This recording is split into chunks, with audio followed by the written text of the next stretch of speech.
Be ready. 5 seconds.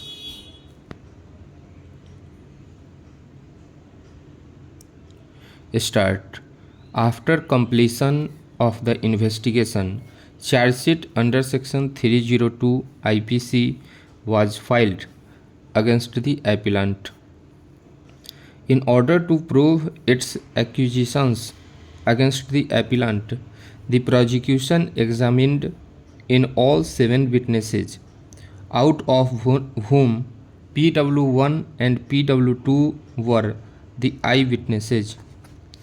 The documents prepared during the investigation were also filed in support of the case.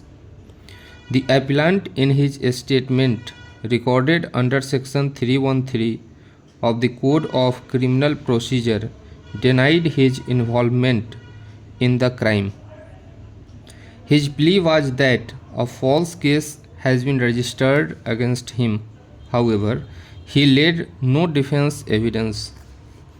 Placing reliance on the evidence of the eyewitnesses and other evidence adduced on record, the appellant, as noted above, was found guilty. The appeal of the appellant against his conviction came to be dismissed by the High Court. Mr. Arvind Kumar, learned counsel appearing on behalf of the appellant, submitted that the High Court committed a serious error in appreciating the evidence of the alleged eyewitnesses and undue importance to the recovery of the weapon of offense (knife) has been given. It was urged that the High Court has failed to take cognizance of the fact that no motive has been attributed to the appellant for commission of the offense. Therefore, the appellant could not have been found guilty of the charge levelled against him. Learned counsel next submitted that non-examination of Sumit Singh, who allegedly lodged the first information report of the crime in the police station and owner of Sandeep Pan shop, is fatal to the prosecution case, and both these witnesses were intentionally withheld by the prosecution with a view to conceal the true facts of the case. Thus, according to the learned counsel, the prosecution has failed to establish the charge of murder against the appellant beyond reasonable doubt.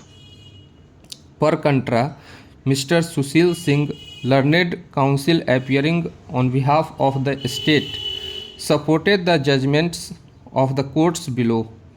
Mr. Singh submitted that the evidence of the eyewitnesses, supported by other ocular and documentary evidence, has been rightly examined and appreciated by the trial court as well as by the High Court.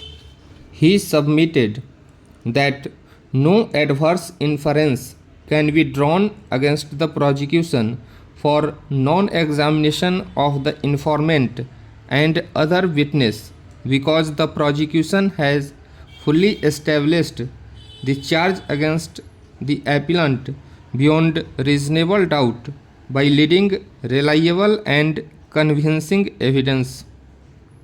Learned counsel further submitted that in the presence of direct evidence, motive recedes to the background, and therefore it is not necessary for the prosecution to prove the motive of the appellant to commit the murder of the deceased.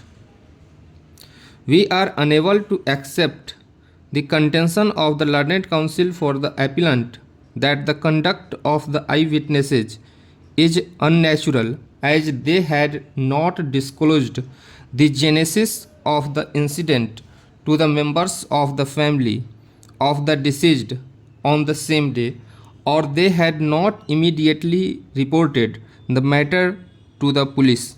Stop.